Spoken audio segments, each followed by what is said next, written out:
So welcome to the class, and this we're going to do types of budget. And under types of budget we're going to talk about the balanced budget, the surplus budget and the deficit budget. Now talking about a balanced budget where the receipts are equal to the expenditure, total receipts equal to total expenditure. Great thing. Which generally we have such a budget, we try to as common folks. Then we have a surplus budget, even better for common folks, like when our receipts are more than what our expenditure is. There means a lot of savings going on.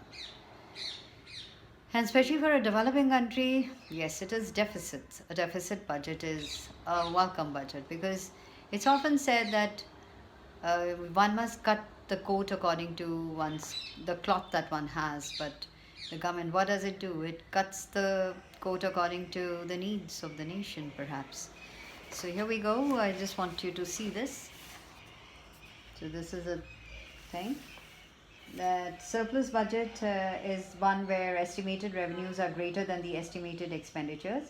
It will lower the level of aggregate demand in the economy, which is considered a good way to check inflation that arises due to the situation of excess demand. However, it will worsen the situation in times of deflation, and it will further lower the already deficient demand. So talking about the merits and demerits of surplus budget. Then you have what is known as a balanced budget. A balanced budget is one where the estimated revenue equals to the estimated expenditure. It shows that the government is not doing wasteful expenditure. It shows financial stability in the economy. Thus, a balanced budget is a good policy to bring the economy, which is at near full employment, to a full employment equilibrium. Now, what is really important is a deficit budget we've always seen or we always witness. A deficit budget is one where the estimated revenue is less than the estimated expenditure.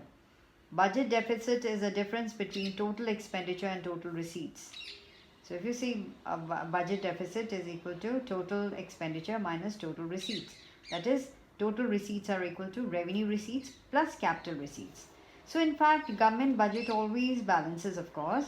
That means total expenditure are kept equal to total receipts. How? By borrowings. So borrowing is a balancing factor in a government budget. When total expenditure of the government exceeds its total revenue, borrowings make the two sides equal. So this is what it is. Okay. So then we have what is known as, we're going to take up all three, and what does the government do in this? So let's just look at this. Look at these three. Okay. So let's just talk about the revenue deficit. Okay. Now, when a government spends, let me just tell you that when a government spends more than it collects by way of revenue, it incurs a budget deficit. So there are various measures of government deficit. So one is the revenue deficit. So what is a revenue deficit? The revenue deficit refers to the excess of government's revenue expenditure over revenue receipts. It includes only those transactions that affect the current income and expenditure of the government, and it signifies that the government is living beyond its means, even to conduct its day-to-day operations. So, here revenue deficit can be calculated as total revenue expenditure minus total revenue receipts.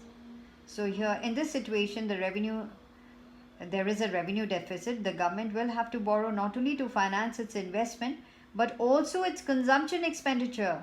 That means even to eat you want to borrow. So this will lead to a buildup of debt and interest liabilities.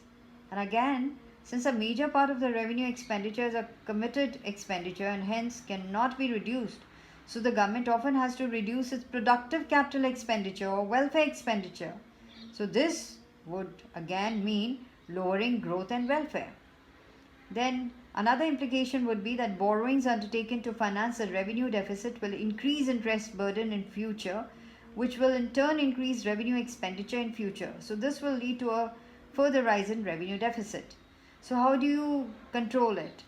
So there are certain measures, like government should take serious steps to reduce its expenditure and avoid unproductive or unnecessary expenditure.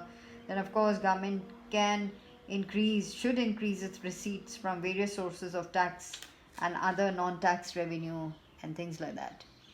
Now, talking about what is known as the fiscal deficit. So, what is fiscal deficit? It is by far the most important measure of deficit budget in any economy.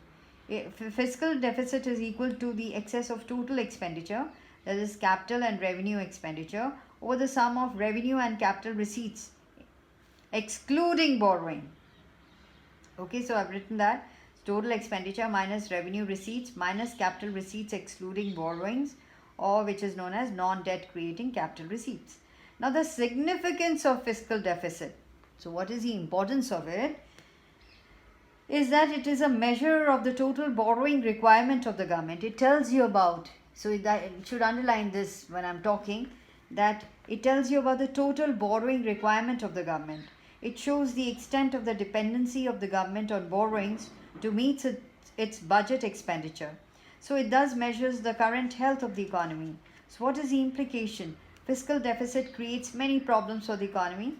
So, like, you get into the vicious circle of borrowing. Payment of interest increases revenue expenditure, which in turn causes high revenue deficit. So, increased revenue deficit may further lead to more borrowings and more interest payment. So, you get into this vicious circle of borrowing, which is set into motion. Then another implication could be that it could bring about inflationary pressures. So, an important source of government borrowing is the borrowing from the RBI, Reserve Bank of India, or the central bank. So, this implies deficit financing, that is, meeting deficit requirements of the government by way of printing more currency notes. So, this increases the money supply in the economy, and this causes inflation. And of course, another implication could be increases foreign dependence. Government also borrows from the rest of the world to meet its deficit needs. It increases dependence on other countries. Foreign borrowings often follow economic and political interference by the lender countries. So something like tied loans, tied, TIED. So if I give you a loan, you have to you've got to sell your steel to me and things like that.